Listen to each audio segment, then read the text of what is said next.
Ekonomi Amerika masih hancur juga. Harusnya kan jalan.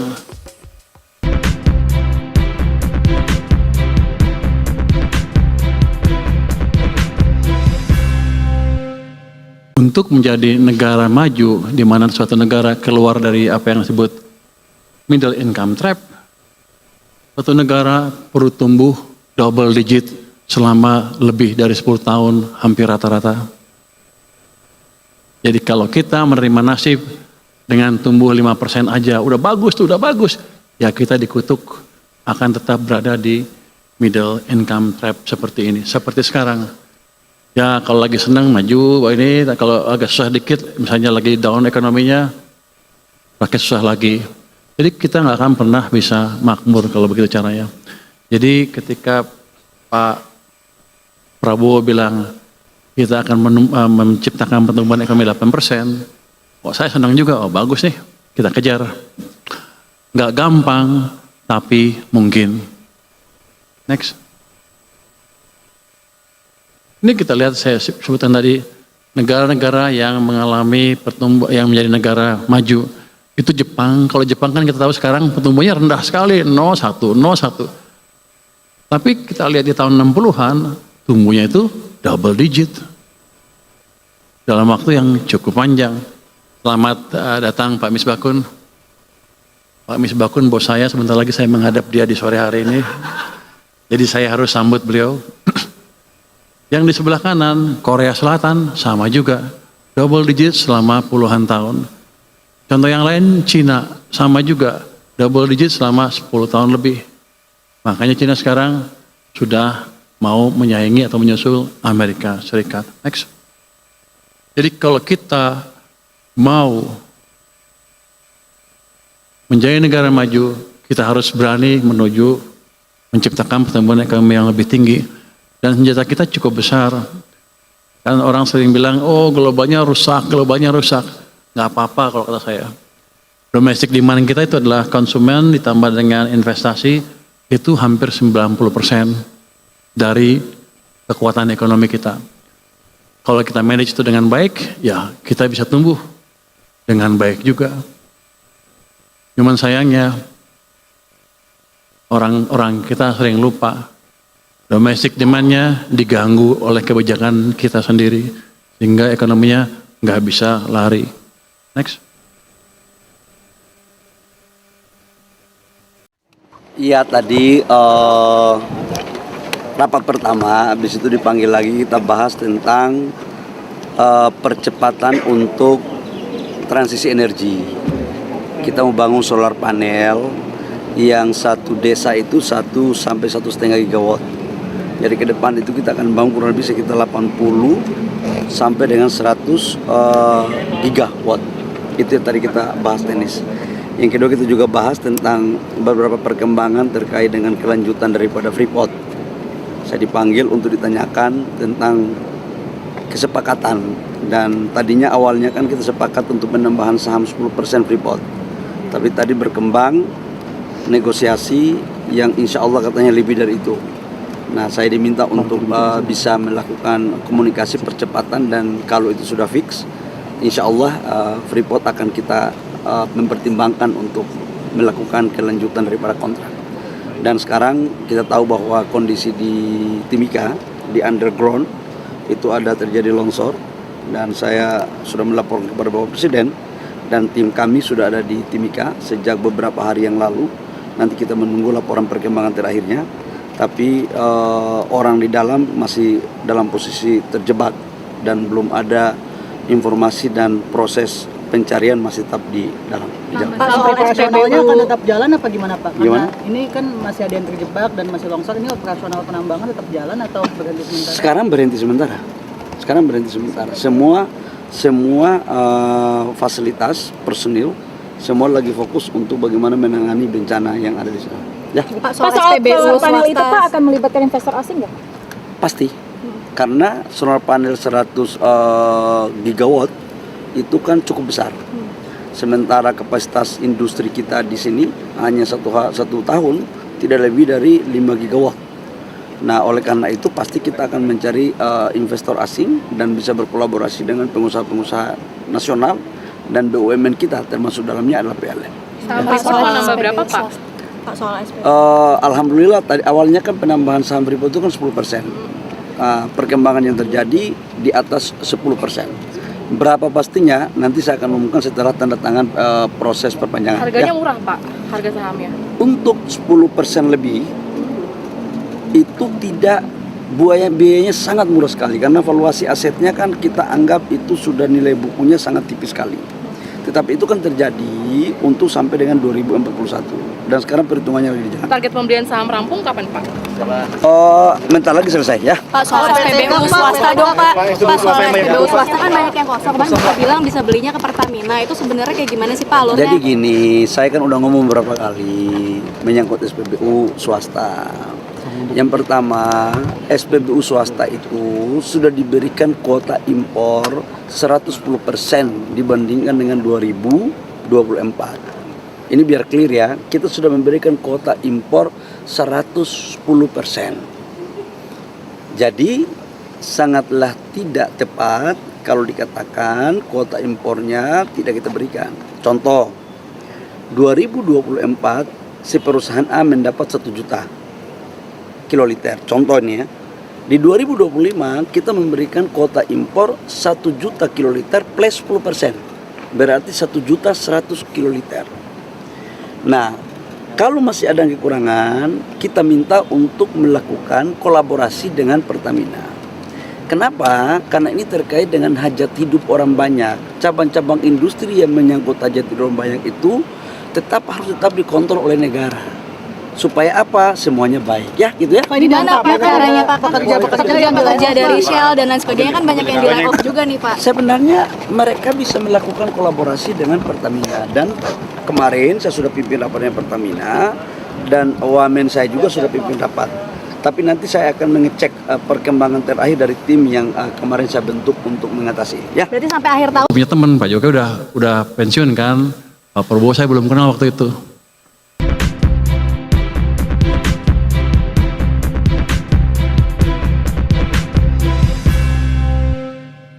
Ada perdebatan, kalau kita ingin menciptakan pertumbuhan ekonomi yang cepat, siapa yang sebaiknya mendorong pertumbuhan ekonomi?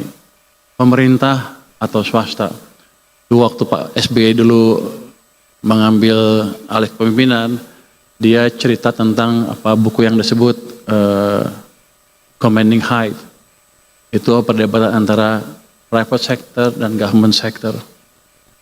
Dari pengalaman kita, salah satu aja nggak bisa, harus dua-duanya baru ekonomi kita bisa tumbuh double digit, kira-kira gitu. Next. Nah ini kalau saya dongkrak anti sedikit. Saya kan pengen deket ke presiden sedikit ya waktu itu ya. Ya coba pelajarin Sumitro ngajarin apa sih yang disebut Sumitronomics. Ternyata pilarnya 3 Sumitronomics itu. Ini dipakai di Orde Baru ya.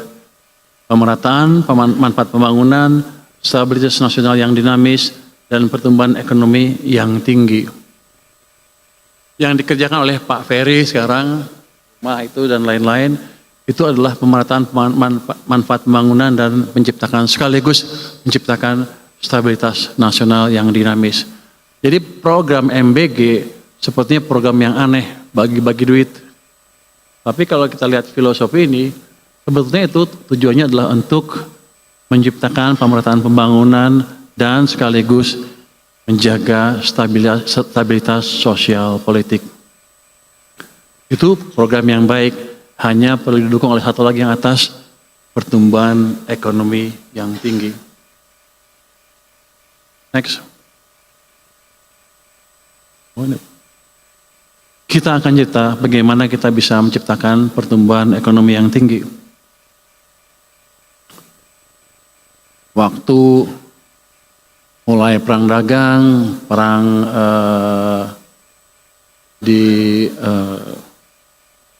Rusia, semua orang takut, semua orang tambah lagi perang Israel, semua orang memperkirakan global akan hancur, ekonomi akan hancur, Di dunia di luar sana gelap gulita, kita pun prospeknya akan suram. Indonesia cemas katanya. Waktu IMF mengeluarkan prediksi, wah Indonesia akan turun, ekonominya dunia akan turun. Saya bilang waktu itu ya, kalau sekarang udah nggak boleh ya Menteri Keuangan ya, boleh nggak ya? Boleh kali ya. Ini kan boleh ya, ini kan aktivis semua. Jadi boleh kritik-kritik sedikit. Jadi saya bilang, jangan percaya IMF. Mereka nggak pintar-pintar amat. Saya ditegur tuh, kenapa kamu gaya cowboy begitu? Tapi memang saya tahu mereka nggak pintar.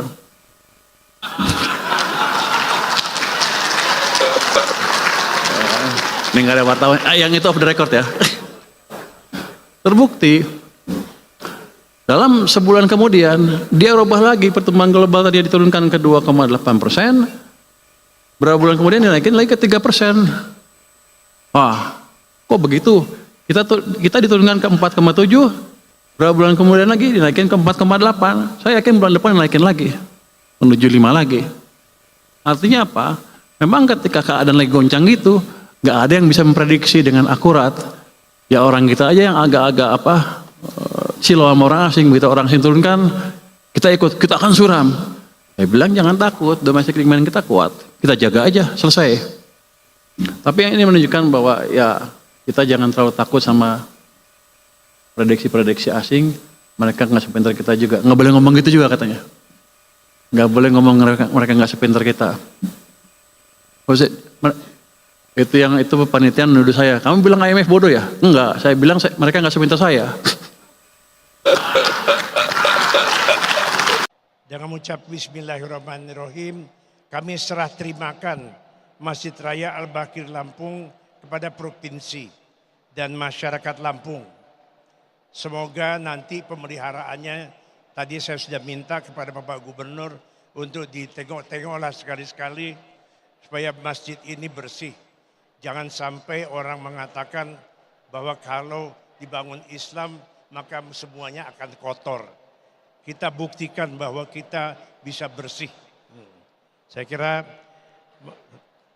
mudah-mudahan masjid ini membawa keberkahan, kedamaian, dan menjadi pusat kebaikan bagi masyarakat Lampung yang kita cintai. Wabillahi taufik wal hidayah. Assalamualaikum warahmatullahi wabarakatuh.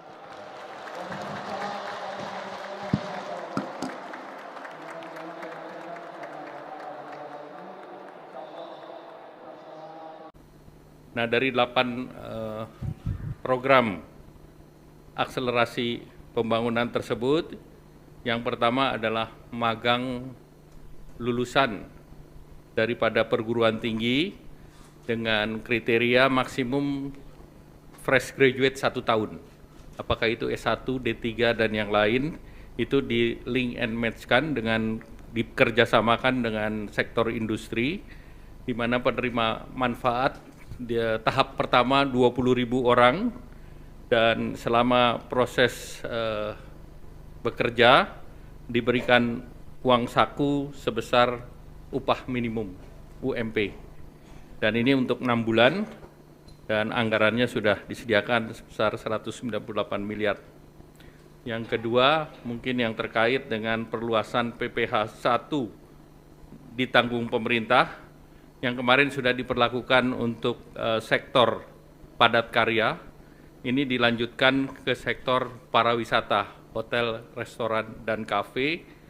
Target penerimanya 552.000 pekerja, dan ini diberikan 100% PPh untuk sisa tahun pajak 2025 ataupun 3 bulan. Nah, anggarannya sebesar 120 miliar.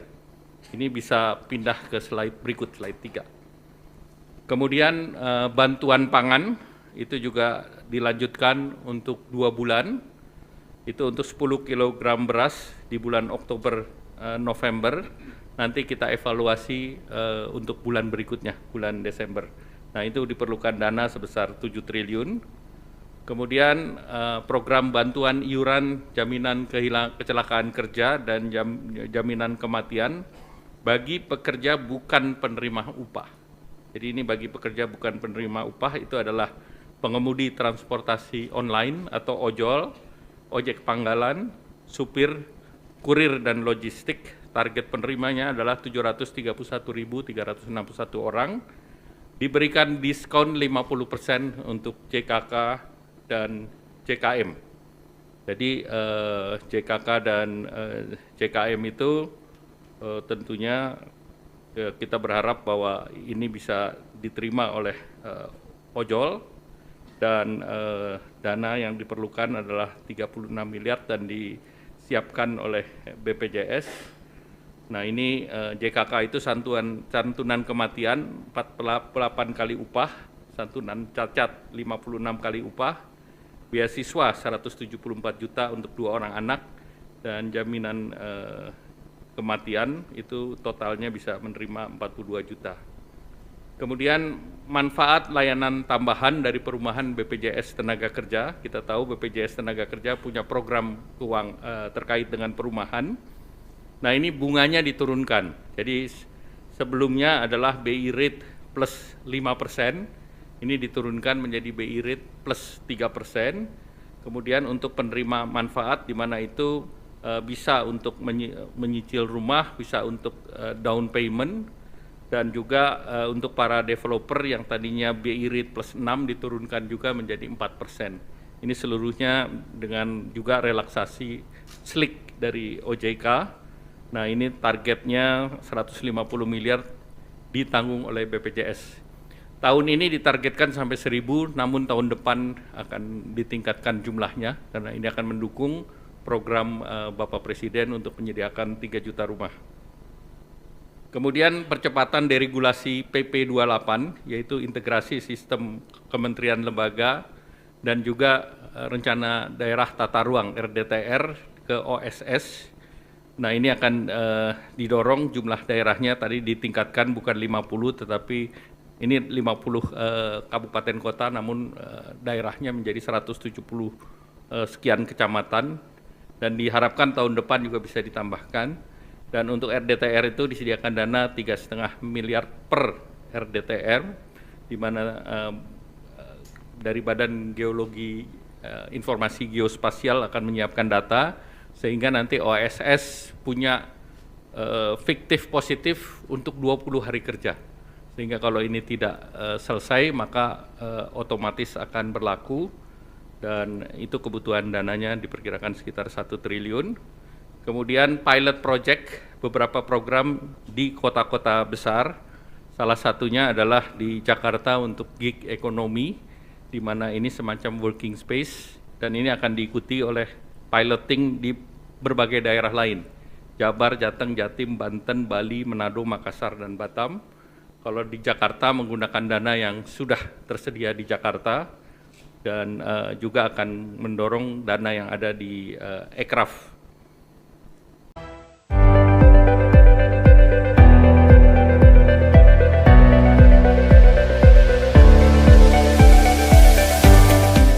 Kita sudah menerima usulan lebih dari 910 proposal masuk ke kita. Kemudian juga kita lakukan pengecekan terkait dengan kesiapan lahan, apakah lahannya ini juga proper, siap untuk kita bangun, baik itu untuk dibangun dengan sarana prasarana produksi perikanan tangkap maupun juga untuk sarana prasarana pembudidayaan ikan. Dalam pembangunan kampung nelayan Merah Putih ada 3 hal aspek penting. Pertama, calon lokasi kampung nelayan Merah Putih mayoritas mata pencaharian adalah profesinya adalah nelayan. Yang kedua, karena pembangunan kampung nelayan ini akan membangun sarana prasarana produksi yang mendukung kegiatan ekonomi dari nelayan tersebut, maka membutuhkan lahan, dan tentunya lahan ini adalah yang statusnya clear and clean. Yang ketiga tentunya keberterimaan masyarakat di kampung nelayan, sehingga adanya kegiatan geliat ekonomi di kampung nelayan Merah Putih tentunya bisa dirasakan manfaatnya secara keseluruhan oleh masyarakat di kampung nelayan tersebut.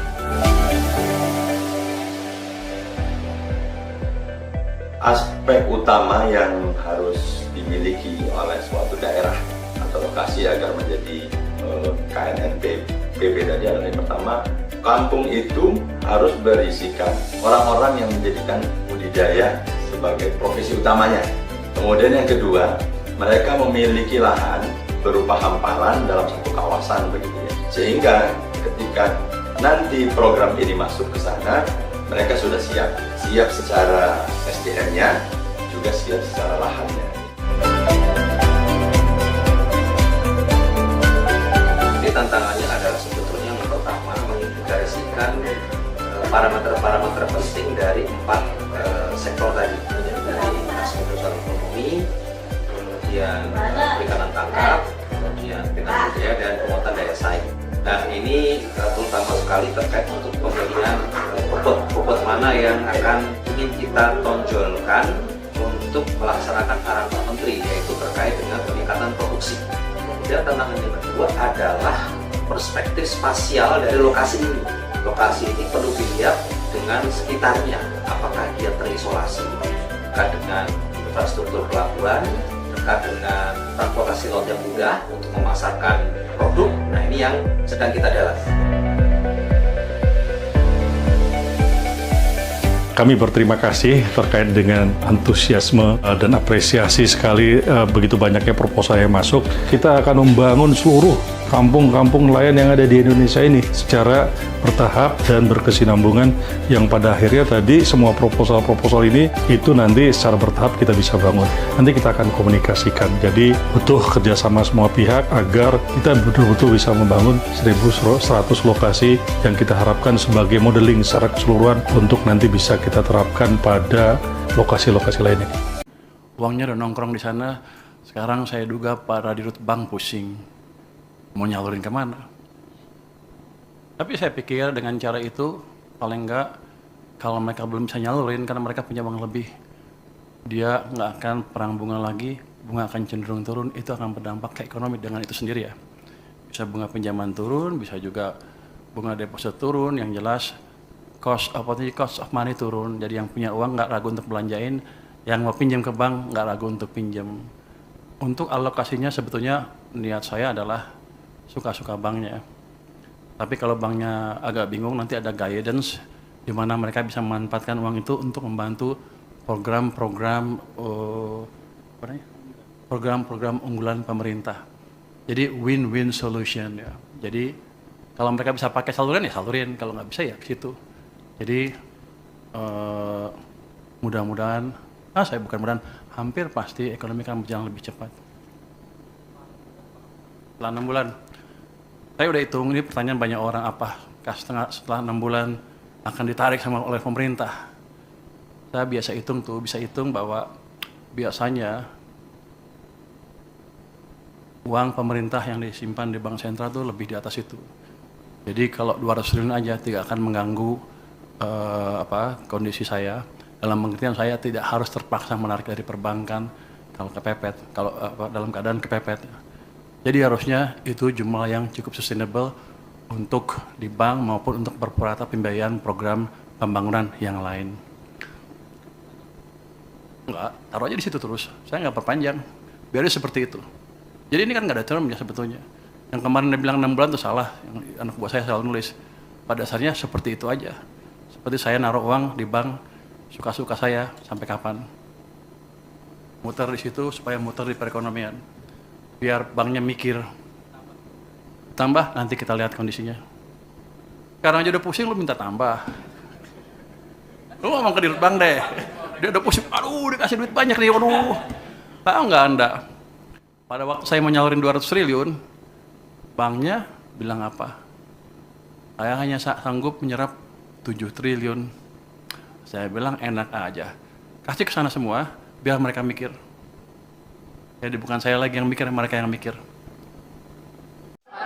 Untuk mekanisme yang program magang itu sebenarnya apa sebenarnya Pak? Mekanisme program magang sedang dimatangkan Mendiknas dan Menristekdikti.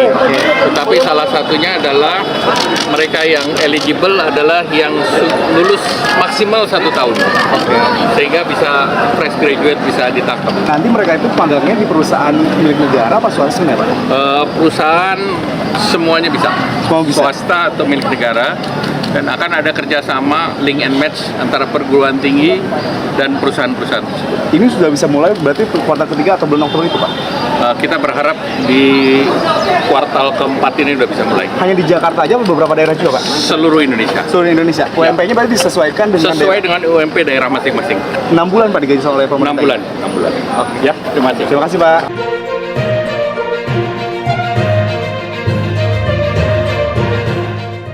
Presiden Prabowo Subianto kembali melakukan pelantikan sejumlah pejabat negara. Salah satunya adalah mantan Wakapolri, Ahmad Doviri, yang kini dipercaya sebagai penasihat khusus Presiden bidang keamanan, ketertiban masyarakat, dan reformasi Polri. Pelantikan berlangsung di Istana Kepresidenan, Jakarta Pusat, Rabu tanggal 17 September. Ahmad Doviri diambil sumpah jabatannya langsung oleh Presiden bersama pejabat lain yang dilantik pada kesempatan yang sama.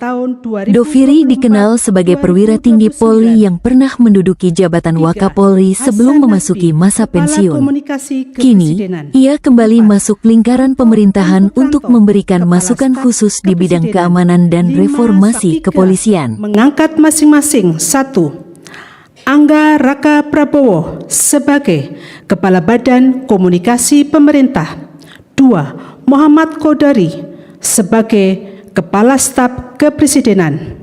3. Ahmad Doviri sebagai Penasihat Khusus Presiden bidang keamanan dan ketertiban masyarakat dan reformasi kepolisian. 4. Nani Sudaryati Dayang sebagai Wakil Kepala Badan Gizi Nasional. 5. Sony Sanjaya sebagai Wakil Kepala Badan Gizi Nasional. 6. Sarah Sadika sebagai Kepala Lembaga Kebijakan Pengadaan Barang Jasa Pemerintah. Dan kepada masing-masing yang bersangkutan diberikan hak keuangan dan fasilitas lainnya sesuai dengan ketentuan peraturan perundang-undangan. Ditetapkan di Jakarta pada tanggal 16 September 2025. Presiden Republik Indonesia Prabowo Subianto. Penasehat Khusus Presiden Bidang Keamanan dan Ketertiban Masyarakat dan Reformasi Kepolisian.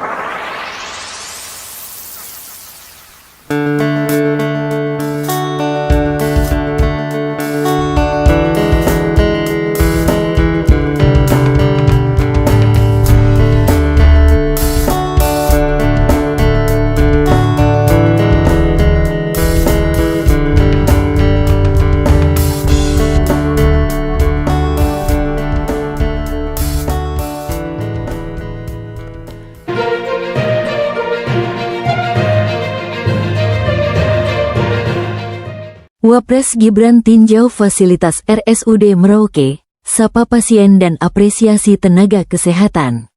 Merauke, usai meninjau pelaksanaan program makanan bergizi gratis, MBG, di SMP Negeri Gudang Arang, Wakil Presiden Gibran Raka Buming Raka bersama rombongan melanjutkan agenda kunjungan kerja ke Rumah Sakit Umum Daerah, RSUD, Kabupaten Merauke, Papua Selatan, Selasa, tanggal 16 September tahun 2025. Di rumah sakit tersebut, Wapres Gibran berkeliling meninjau fasilitas kesehatan yang digunakan untuk pelayanan pasien. Ia menyapa para pasien yang sedang menjalani perawatan serta menyempatkan berbincang dengan dokter dan tenaga kesehatan yang bertugas. Dalam diskusi, para dokter dan tenaga medis menyampaikan kondisi terkini rumah sakit, termasuk fasilitas yang tersedia dan berbagai tantangan yang dihadapi dalam pelayanan kesehatan di Merauke. Wapres Gibran mengapresiasi dedikasi para dokter dan tenaga kesehatan yang terus memberikan pelayanan terbaik bagi masyarakat meski dengan keterbatasan. Ia menegaskan bahwa pemerintah berkomitmen memperhatikan kualitas fasilitas kesehatan di daerah, termasuk di Papua Selatan.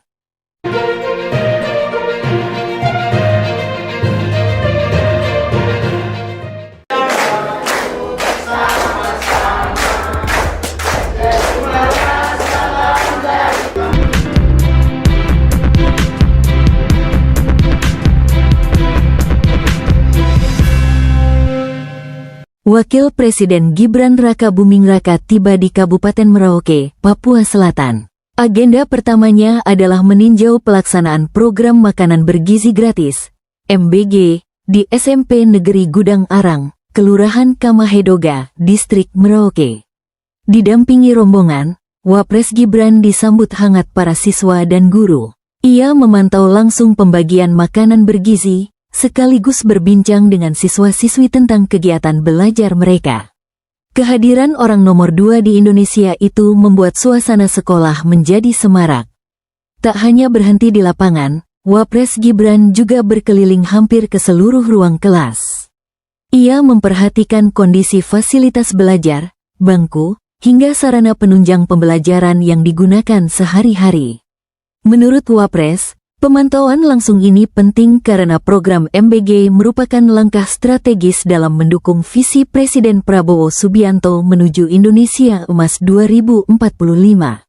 Ia ingin memastikan bahwa anak-anak di Papua Selatan mendapatkan hak yang sama atas gizi dan pendidikan yang layak.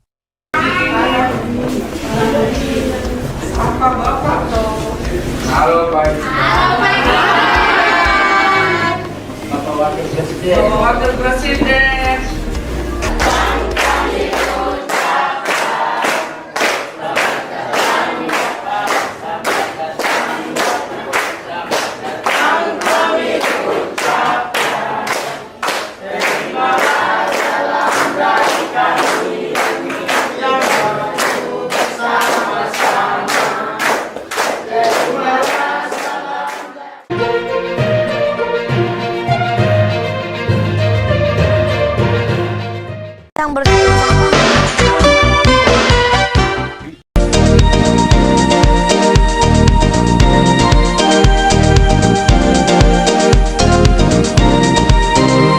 Kenapa kayak gini kali? Ibu-ibu, aduh, datang ini kan kalau armada kan orang LH, Bu, bukan kami, Bu. Nah itu tuh terlalu banyak rancu. Iya. Gulungan sampah menjulang di sudut-sudut Pasar Tua Serumpun, Kecamatan Tualang. Bau menyengat menusuk hidung, membuat pedagang dan pengunjung pasar mengeluh. Wajah pasar yang mestinya ramai dan bersih justru dipenuhi tumpukan plastik, sisa sayuran, dan limbah dagangan yang tak kunjung diangkut. Di tengah keluhan warga itulah, Selasa, tanggal 2 September tahun 2025, Bupati Siak Afni Z datang meninjau langsung. Ia hadir bersama Camat Tualang, Mursal, dan Lurah Perawang, Midawati. Tatapannya tajam menyapu pemandangan sampah yang menggunung. Beberapa warga mendekat, mengadukan keresahan mereka. Belakangan diketahui, armada pengangkut sampah tak beroperasi karena kehabisan bahan bakar. Kepala Dinas Lingkungan Hidup, DLH, Siak, Amin Soimin, menjelaskan bahwa masalah BBM menjadi penyebab utama sampah menumpuk di pasar. Alasan itu membuat Afni geram. Tanpa menunggu lama, ia langsung menghubungi Kepala DLH lewat telepon. Nada bicaranya meninggi, menegaskan agar masalah BBM segera dituntaskan. Di tengah jalan kita juga itu. Sampai segitunya. Waalaikumsalam. Saya lagi di Tualang, sampahnya nauzubillah. Supir bilang tak ada minyak. Nggak ada Pak, harus hari ini ada bensinnya. Biar ditalangi dulu nih berapa unit ini biar kita talangi dulu. Tapi harus ada. Ini bapak-bapak sini berapa ya? Mobil kan Pak ya? Memang nggak ada bensinnya. Tuh nggak ada bensin Pak Amin. Tolong Pak.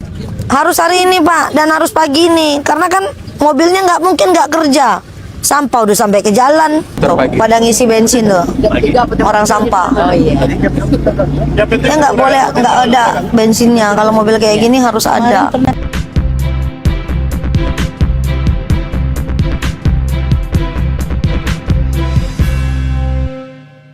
Menko Infrastruktur dan Pembangunan Kewilayahan, Agus Harimurti Yudhoyono, AHY, meninjau normalisasi di Pulau Bali untuk mengatasi pendangkalan parah akibat sedimentasi di 2025.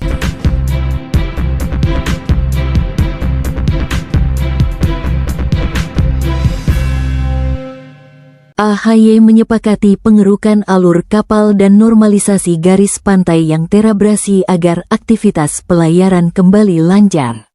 AHY menekankan Pulau Enggano sebagai pulau terluar harus diperhatikan, meningkatkan ekonomi masyarakat, sekaligus menjaga kedaulatan NKRI. Kalau jadi 60 meter lebih ideal lagi Pak ya? Pak Didut, ya. Sehat Pak. Iya. Boleh. Iya. Singkat cerita, pada saat ada gempa ini ada pasir ketinggian 5 meter di laut. 5 meter. Di sini, Pak. Iya Pak ya. Yang kita laut di sini, ini tadinya darah. Ini masih ada, Pak. Ini ada sedikit ya. Ini kan ada di Pak. Ah ini ya. Iya iya. Ini di Pak.